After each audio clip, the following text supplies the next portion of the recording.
Oke, Assalamualaikum warahmatullahi wabarakatuh. Salam, salam sejahtera bagi kita semua. Om Swastiastu, Namo Buddhaya, salam kebajikan. Selamat pagi, siang, sore, malam warga Direkta, dimanapun kalian berada. Semoga kalian sehat dan baik-baik saja. Kembali lagi denganku, Eko Nugroho. Ini adalah video lanjutan dari materi yang kita bahas sebelumnya di part 1. Ini adalah part 2 dari pembahasan materi audit atas kas dan setara kas. Oke, kita mulai, check it out. Nah, ini adalah prosedur audit yang berorientasi kecurangan. Apa aja prosedur yang berorientasi kecurangan? Yaitu, pertimbangan utama dalam mengaudit saldo kas umum yaitu kemungkinan terjadinya kecurangan. Nah, auditor harus memperluas prosedur dalam mengaudit saldo kas akhir tahun untuk menentukan kemungkinan adanya kecurangan yang material apabila pengendalian internnya tidak memadai, terutama pemisahan tugas yang tidak tepat antara penanganan kas dan pencatat transaksi kas, serta tidak adanya rekonsiliasi bank bulanan secara independen. Oke, nah prosedur yang dapat dilakukan apa aja? Jadi yang pertama kita konfirmasi piutang. Yang kedua terkait pengujian untuk mendeteksi lapping, yaitu apa itu lapping? Yaitu upaya penggelapan kas dengan menunda-nunda pencatatan penerimaan kas sehingga mampu menutupi kekurangan kas. Contoh pengendaliannya seperti apa? Yaitu pemisahan tugas dan fungsi antara pengelola kas dan pencatat kas. Nah, yang ketiga, review entry buku besar umum atas akun kas untuk item yang tidak biasa. 4. Bandingkan pesanan pelanggan versus penjualan dan penerimaan kas setelahnya, subsequent event. Terus 5. Periksa persetujuan dan dokumen pendukung atas bad debt serta sales return and allowance. Bahkan, dengan prosedur-prosedur di atas, sangatlah sulit untuk mendeteksi kecurangan terkait kas. Nah, tetapi auditor bertanggung jawab untuk melakukan upaya maksimal untuk mendeteksi kecurangan apabila meyakini alasan bahwa hal tersebut memang ada. Nah, untuk mengungkapkan kecurangan tersebut yang berhubungan langsung dengan saldo kas akhir tahun, yaitu dapat dilakukan prosedur tambahan seperti apa aja. Pertama, memperluas pengujian rekonsiliasi bank. Verifikasi apakah seluruh transaksi yang tercantum dalam jurnal pada bulan terakhir tahun berjalan telah dimasukkan atau dikeluarkan dengan benar dari rekonsiliasi bank. Kedua, verifikasi apakah seluruh item pada rekonsiliasi bank telah dicantumkan dengan benar. Nah, bukti atas cash, proof of cash, yaitu auditor menyiapkan proof of cash jika klien memiliki kelemahan pengendalian intern yang material pada kas. Nah, bukti kas mencakup 4 tugas rekonsiliasi, apa aja? Yaitu rekonsiliasi saldo pada laporan bank dengan saldo buku besar pada awal periode pembuktian kas. Kedua, rekonsiliasi penerimaan kas yang disetorkan pada per bank dengan penerimaan yang dicatat dalam jurnal penerimaan kas selama periode tertentu.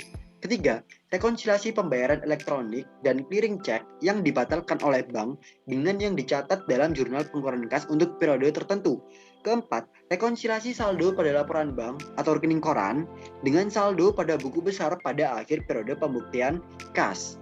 Nah, pengujian atas transfer antar bank, interbank transfer, yaitu pertama, penggelapan terkadang menutupi pencurian kas dengan praktik yang dikenal dengan kitting. Nah, apa itu kitting? Jadi kitting itu mentransfer uang dari satu bank ke bank lain dan mencatat transaksinya dengan salah secara sengaja. Menjelang tutup periode, perusahaan menarik cek dari satu rekening bank, kemudian disetorkan ke rekening bank yang kedua, dan cek dipastikan tidak bisa dicairkan oleh bank pertama karena menjelang tutup periode. Nah, pencairan akan dilakukan periode selanjutnya. Kemudian, perusahaan mengakui penerimaan kas di bank kedua dengan lebih cepat, dicatat di periode tersebut.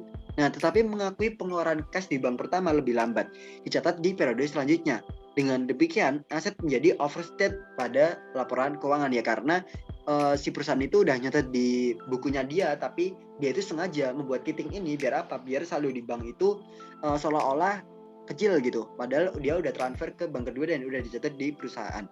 Itulah kenapa pentingnya kita memperluas cakupan kita dalam rekonsiliasi bank gitu. Nah, ketiga, kitting biasanya terjadi jika transfer antara satu negara ke negara lain karena harus diteliti oleh Bank Indonesia terlebih dahulu. Nah, cara mendeteksi kitting adalah lakukan rekonsiliasi bank antara kedua bank. Misalkan Bank X diminta rekening koran, Bank Y diminta rekening koran, kemudian auditor membandingkannya. Nah, kelima, beberapa hal yang harus diaudit adalah pertama, keakuratan informasi pada schedule transfer antar bank harus diverifikasi. Kedua, transfer antar bank harus dicatat baik pada bank penerima maupun bank pengirim.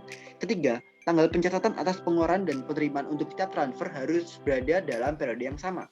Keempat, pengeluaran pada schedule transfer antar bank harus dimasukkan dalam atau dikeluarkan dari rekonsiliasi bank akhir tahun dengan benar sebagai outstanding check. Yang kelima, penerimaan pada schedule transfer antar bank harus dimasukkan dalam atau dikeluarkan dari rekonsiliasi bank akhir tahun dengan benar sebagai deposit in transit. Nah, selain kemungkinan cheating, penanganan transfer antar bank yang tidak akurat juga dapat mengakibatkan kesalahan klasifikasi antara kas dan utang usaha. Nah, prosedur audit atas kas dan secara kas yang biasa dilakukan, pertama uji ketaatan. Tentukan sampel bukti-bukti pengeluaran dan penerimaan kas atau bank yang akan diperiksa untuk meyakinkan keabsahan transaksi dan minta tanda tangan atau para pejabat-pejabat yang berwenang. Kedua, yakinkan bahwa apakah semua dokumen-dokumen yang dipertanggungjawabkan sudah lengkap dan distempel lunas untuk menghindarkan bukti-bukti tersebut dipakai berulang-ulang. Nah, lalu terkait uji kewajarannya, pertama kita bahas dulu yaitu saldo kasnya. Nah, pertama apa aja? Berarti pertama siapkan schedule utama dari kas dan setara kas. Lakukan perhitungan cash account secara mendadak dan serentak untuk semua jenis kas yang ada di perusahaan serta dibuatkan berita acara pemeriksaan. Ketiga, yakinkan bahwa buku penerimaan kas telah ditutup per tanggal pemeriksaan dan semua bukti pengeluaran dan telah dibukukan. Keempat, bandingkan saldo kas menurut perhitungan kas dengan saldo buku kas. Kelima, apabila perhitungan kas dilakukan setelah tanggal neraca, lakukan prosedur penarikan mundur traceback ke tanggal neraca, dan bila dilakukan sebelum tanggal neraca, lakukan penarikan maju trace forward ke tanggal neraca. Keenam, bandingkan saldo buku besar dengan saldo perhitungan kas setelah prosedur penarikan per tanggal neraca. Lalu yang ketujuh, periksa penjumlahan baik itu footing atau cross footing lembaran-lembaran buku kas secara uji petik. Perhatikan pemindahan saldo pada lembaran tersebut ke lembaran berikutnya. Nah, jika kas kecil menggunakan sistem dana tetap impress fund system, teliti apakah sudah ada pertanggungjawaban dari dana tetap sebelum diadakan pengisian kembali. Nah, pastikan bila ada kas yang dalam mata uang asing telah dikonversi ke dalam kurs yang benar per tanggal neraca. Lalu ke-10, buat daftar koreksi yang diperlukan. Lalu yang terakhir, buat kesimpulan dan komentar hasil pemeriksaan kas yang perlu diketahui oleh para partner serta saran perbaikan kepada pihak manajemen yang juga merupakan salah satu penilaian terhadap mutu audit kita. Nah, ini kan terkait saldo kas, uji kewajaran saldo kas. Gimana kalau uji kewajaran saldo bank? Ya berarti kita pertama lakukan prosedur konfirmasi untuk semua akun bank yang masih aktif maupun yang sudah tidak aktif. 2. Minta dari klien hasil rekonsiliasi bank dan periksa kebenaran rekonsiliasi tersebut meliputi pencocokan saldo rekening koran dengan saldo buku besar bank, pemeriksaan cek atau giro yang masih beredar, outstanding cek, dan setoran dalam perjalanan atau deposit in transit. Yakinkan bahwa saldo bank yang dalam mata uang asing telah dikonversikan ke dalam kurs yang benar per tanggal neraca. Keempat, yakinkan bahwa setiap pembukuan dan penutupan rekening bank mendapat persetujuan dari pejabat yang berwenang. Mintalah rekening informasi mengapa perlu dibuka rekening baru maupun alasan dari penutupan. Kelima, yakinkan bahwa tidak ada lapping atau window dressing dengan memeriksa bukti-bukti penerimaan dan pengeluaran akhir tanggal neraca. Keenam, untuk rekening yang sudah tidak aktif, mintalah penjelasan dari klien dan sarankan untuk ditutup saja. Ketujuh, yakinkan bahwa semua rekening di bank merupakan rekening atas nama perusahaan, bukan perorangan. Kedelapan, perhatikan apakah ada kelebihan saldo di bank yang tidak digunakan dalam waktu singkat dan sarankan sebaiknya didepositokan untuk mendapatkan tingkat bunga yang lebih tinggi. Lalu ke-9, periksa pendebitan dan pengkreditan yang ada dalam jurnal dan dibukukan ke buku besar.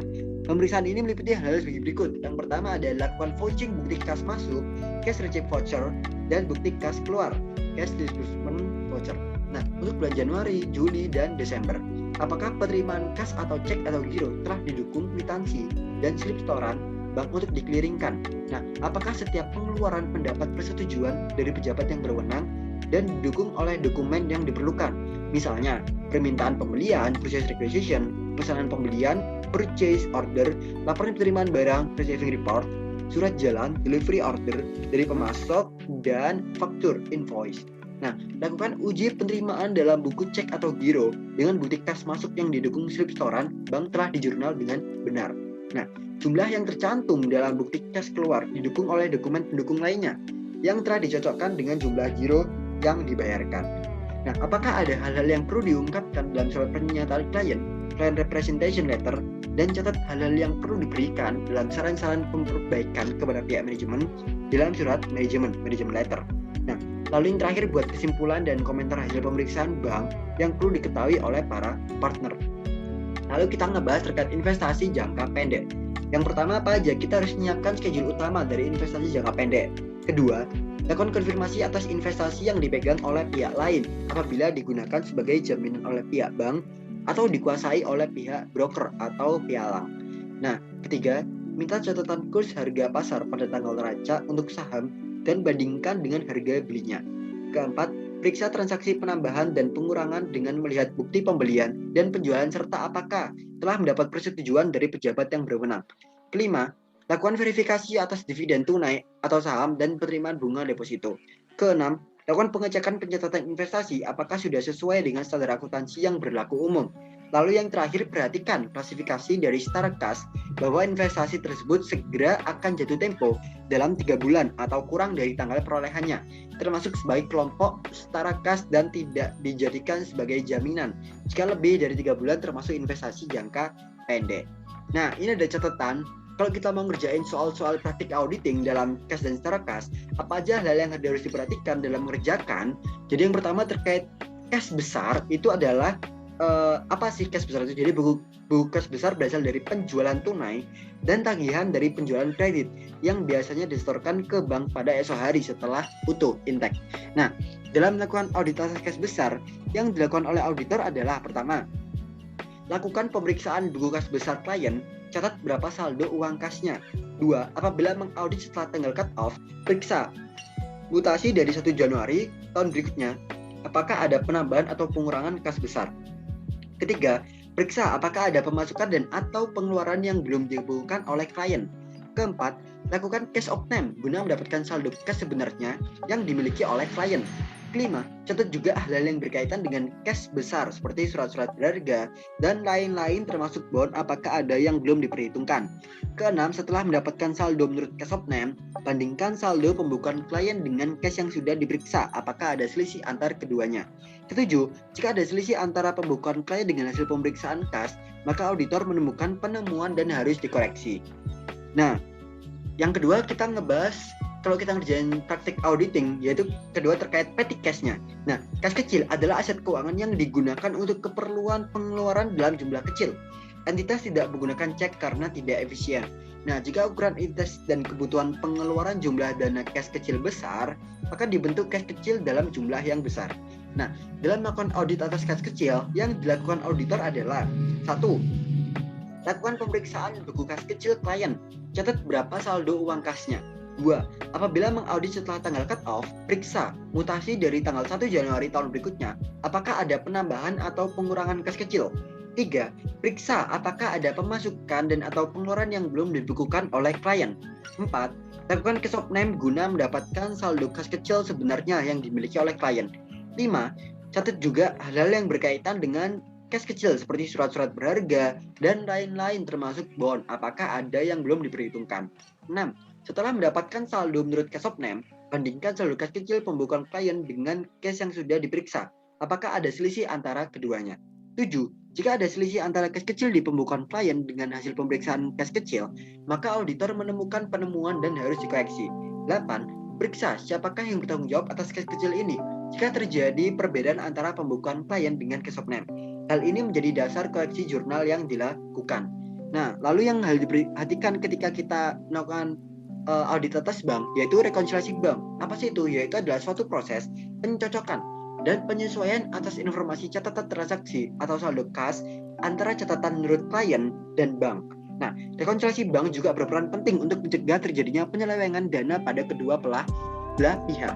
Nah, dalam melakukan audit atas kas di bank, yang dilakukan oleh auditor adalah pertama, periksa apakah klien sudah melakukan rekonsiliasi bank atau belum. Jika belum melakukan rekonsiliasi bank, jika sudah, tetap melakukan rekonsiliasi bank.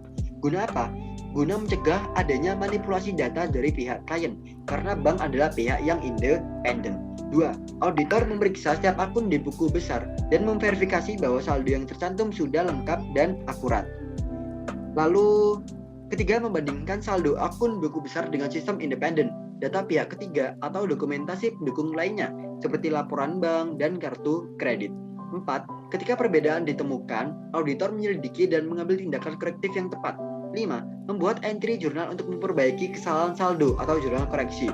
Keenam, semua informasi yang ditemukan harus dianalisis dan tindakan yang dilakukan perlu disimpan untuk tujuan audit. 7. Proses rekonsiliasi akun harus diselesaikan sebelum klien dapat mengesahkan integritas informasi keuangannya dan menerbitkan laporan keuangan. Nah, komponen rekonsiliasi bank atau istilah-istilah yang harus diketahui itu ada apa aja sih?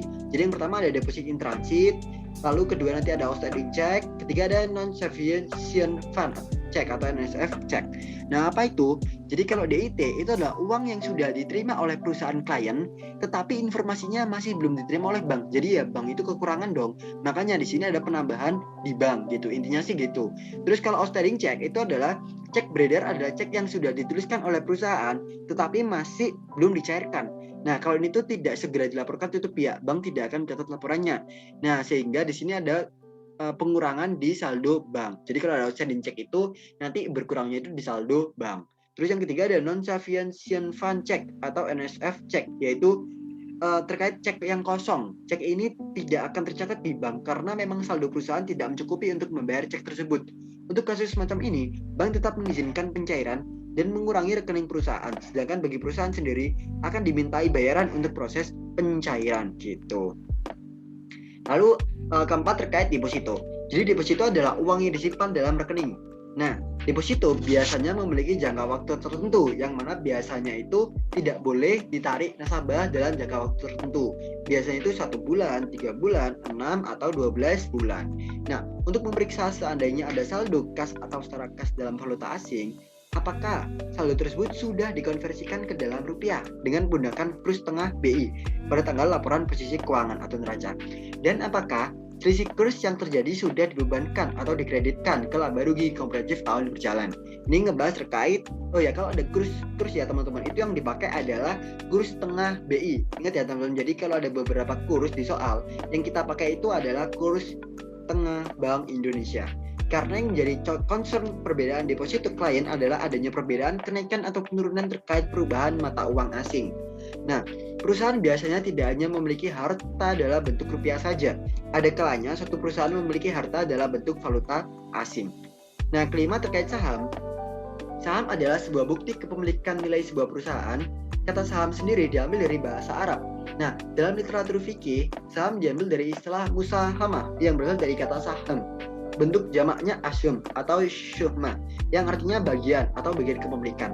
Artinya pemilik saham adalah pemilik perusahaan. Nah, dalam melakukan audit tata saham, yang dilakukan oleh auditor adalah periksa di mana saja klien menaruh investasi sahamnya dan periksa besarnya kepemilikan saham. Yang menjadi perhatian auditor adalah saham-saham yang mana klien tidak memiliki pengaruh signifikan, yaitu kepemilikan di bawah 20%. Nah, kenapa? Karena hal tersebut dikarenakan perusahaan mencatatnya dengan pendekatan cost method. Sehingga yang bisa menimbulkan perbedaan adalah ketika harga saham yang dimiliki klien mengalami kenaikan atau penurunan harga saham. Hal inilah yang perlu diperhatikan auditor terkait fair value adjustment sahamnya gitu. Jadi ini adalah hal yang perlu diperhatikan dalam mengerjakan soal-soal praktik auditing terkait cash dan setara kas. Jadi cukup sampai di sini pembahasan materi kita. Kurang lebihnya aku mohon maaf. Kalau ada pertanyaan, Sabi langsung PC aja aku. Thank you semuanya. Selamat mendekati wisuda warga Direkta. Kututup. Wassalamualaikum warahmatullahi wabarakatuh. See you.